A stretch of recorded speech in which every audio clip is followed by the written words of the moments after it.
All right, we are on our final day of 6.2. This is day 3, and we've been multiplying or dividing radical expressions.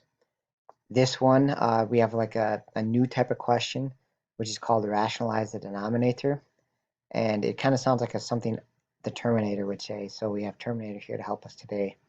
And so it's kind of fun if you say it like him, so rationalize the denominator, like your Arnold Schwarzenegger. So at any rate, the idea is that they don't want radicals in the denominator. I'm not sure who came up with this. Maybe it was Arnold Schwarzenegger himself. I'm not sure. But they said you can have a radical in the numerator, but not in the denominator.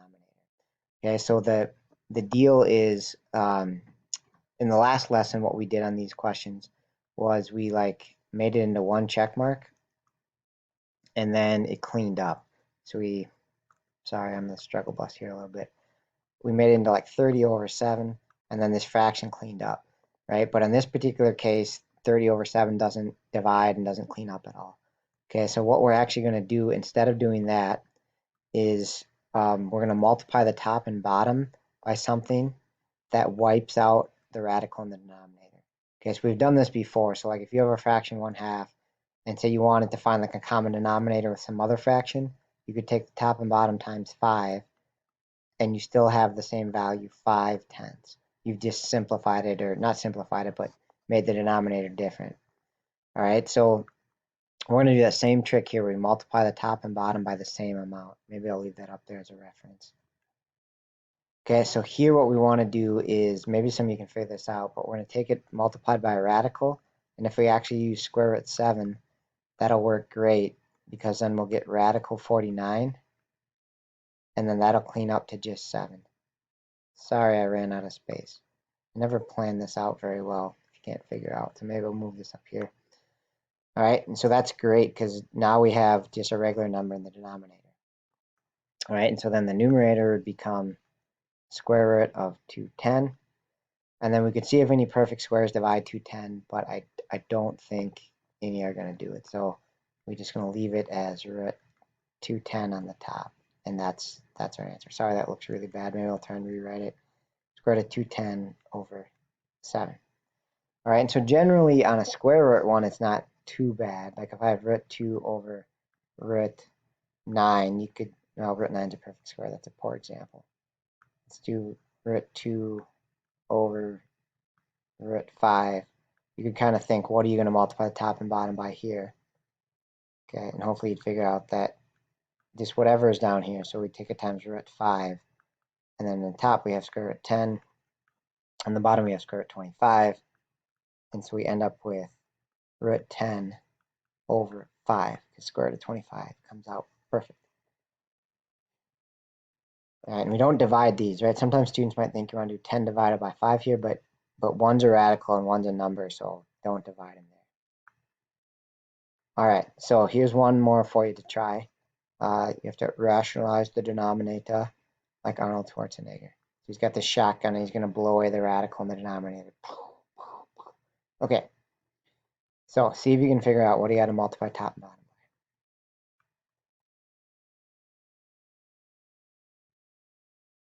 All right, so we're going to multiply top and bottom by root 13. So just look at whatever the square root is down there. The whole point is, I'm going to write this a little bit different. Technically, this is like the square root of 169, but you could also think of it as square root of 13 times 13, or 13 squared. And that cancels out the square, and the square root cancels out, giving us 13. Okay, and up top is pretty easy. 1 times root 13 is just root 13. So we end up with square root of 13 over 13.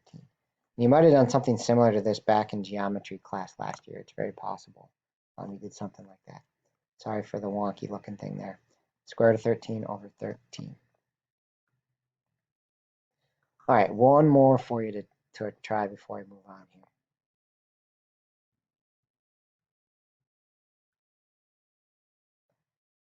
All right, so we're just going to do whatever's in the denominator there. So we're going to multiply by radical 8x. So up top, we get the square root of 48x. And then the denominator, again, basically this is going to be 8x, right? But if you want to do all the steps, it's 64x squared when you combine them, But then the square root of 64 is 8, and the square root of x squared is x. So the whole point is if you multiply by another root x, 8x, sorry, it just cancels out. Okay, and what's kind of different on this one is the top is not done because you can split it into 16 and 3 with the x in the back part because 16 is a perfect square. So if we break that up a little bit, it'll clean up a little more. Square root of 16 is now 4. We have root 3x over 8x.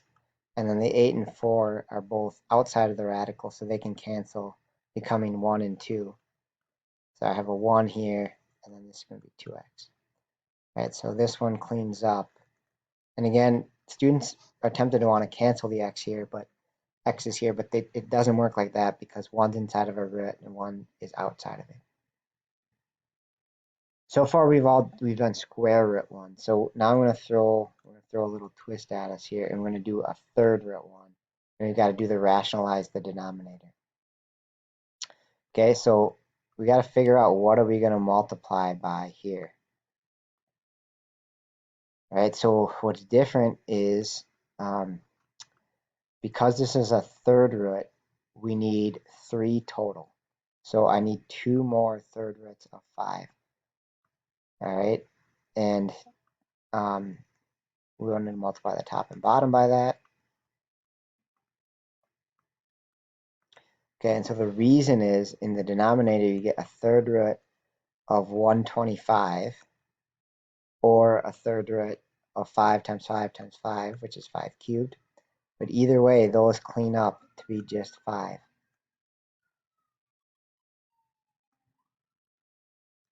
All right, so the whole point is because this was a third root, we needed two more roots. At the square root, we just did it once. Now we have to do it 2 times. All right, and then up top, I just do third root of 2 times third root of 5 times third root of 5. So that should be a third root of 2 times 5 times 5. Are there any perfect cubes that divide 50? So again, here's our list. 8, 27, 64. But none of those work, so we are done. That is cleaned up as much as we can. We got rid of the radical in the denominator, right, which is the goal. That's what it means when it says rationalize the denominator. All right, one more pretty tricky one. Again, if you want to give it a shot, if you feel confident, try it. Otherwise, you can just walk through it with me. All right, so probably the easiest way, if it's a really hard question like this, is just multiply by 2 more third roots of whatever is in the denominator, right? Because we've got to get that gone, right? And so if we have 2 more, then it'll just wipe out and we'll end up with 5y to the second. So I'm going to multiply top and bottom by third roots of 5y to the second 2 times.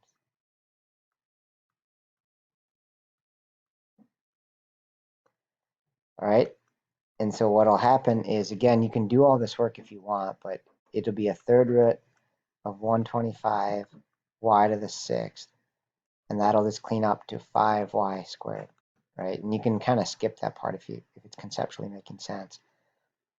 Up top, I'm going to make one big third root, and 5 times 5 times 7 would be 175. And then we have a single x and a y to the 4th. If you can get it here, that's pretty good. Technically, we should clean this up if we can. So the top part does, I'm going to do this off on the side, but the top part does split a little more. So the 175 doesn't split. I think there's no perfect cubes that divide that. I don't think 27 works. I should probably check that, but I don't think 27 is going to work. 8's not going to work. 64 doesn't work. 125 doesn't work. So I think this all goes here. X is same thing. There's no way to make it perfect.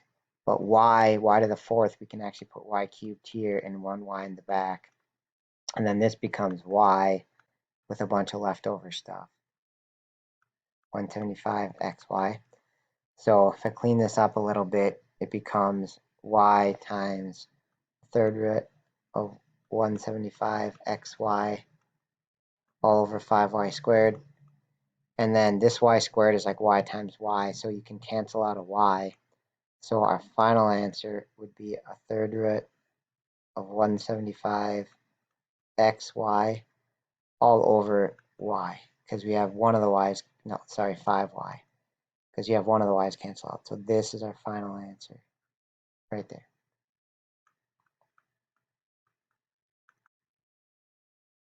This section, 6.2, is on multiplying and dividing radical expressions. And so this is a divide question. And the only thing is now to tie it in what we learned before. So really on these questions, each time I should have been thinking in my head, if I make it into one big radical, can it clean up at all? So on this particular question, it wouldn't clean up, but that's how you should always start a divide one. Okay, and then only rationalize the denominator if needed, right? So what I mean by that is, I'm going to skip around here a little bit. This is like instead of starting by rationalizing the denominator, if you realize, hey, if I just make this into 1 right away, well, hey, that's really fantastic because now we can divide 36 by 9, that's 4 and 1. And then x to the 6th, x to the 4th, that becomes x squared up top. If you cancel them out, basically subtract the exponents. So now we don't even have a denominator anymore. We just have 4x squared. And hey, that cleans up really nice because it's just going to be 2x. Right? Those are both perfect squares, so it cleans up neatly. So on every rationalize, any divide ones, always start and see if this will help. All right, so let's try one more, kind of putting it all together. Again, if you want to try it on your own first, pause the video, give it a shot. It might be a good challenge to see where you're at. Okay, so I'm going to start by making it into one big fraction. 10x to the 4th over 80x to the 5th. And sometimes I just do this in my head, but I can tell for sure that this is going to help, right? And if we start to clean up this fraction a little bit, 80 over 10 becomes 1/8. Divide by 10, and then there's more x's in the bottom than on the top, so you just have an x in the denominator. Right, so now if I wrote it back as two separate radicals, now that I've cleaned it up, we're not allowed to have a radical in the denominator. So now we're going to do our rationalize the denominator step, which is take the top and bottom. Because it's a third root, we're going to do the denominator repeated 2 more times on top and bottom. And up top, we're in good shape because the third root of 1 currently is just 1, so that's nice. Okay, so what do we end up with is, again, in the denominator, I'm going to kind of skip this, but it's going to wipe it out. So we have 3 of these 8x's, and it's a third root, so it just wipes it out, and we have just 8x. That was the whole point of multiplying by third roots of 8x. Okay, up top, we're going to have a third root. Multiply all these together, so it's going to be 64x squared. All right, and then the final thing would be to see if there's any perfect cubes that will divide 64. We're actually in luck because 64 is a perfect cube already. It's 4. So this numerator part, I'll do it off over here. You can split it into the perfect part and the non-perfect. So you have 64 here, and then you have the x squared and the non-perfect part. So the cube root of 64 is just 4. So you have 4 and then a third root of x squared. Right? We don't have enough x's to simplify here, right? 2 is not divisible, evenly divisible by 3, and it's less than 3, so there's no real way to split it. So at any rate, our numerator, we simplify to 4 and then a third root of x squared all over 8x. And now those numbers are no longer part of a radical, so it cleans up to 1, right? 1 on the top and then 2x on the bottom. So I'm not going to really write the times 1 there, but basically we have a third of x squared on the top over 2x. Okay, so this is a divide question, and this has everything in it. Make it into 1, clean it up, and then rationalize the denominator if necessary. Pretty tricky lesson, but reach out if you have any questions. Thank you for watching.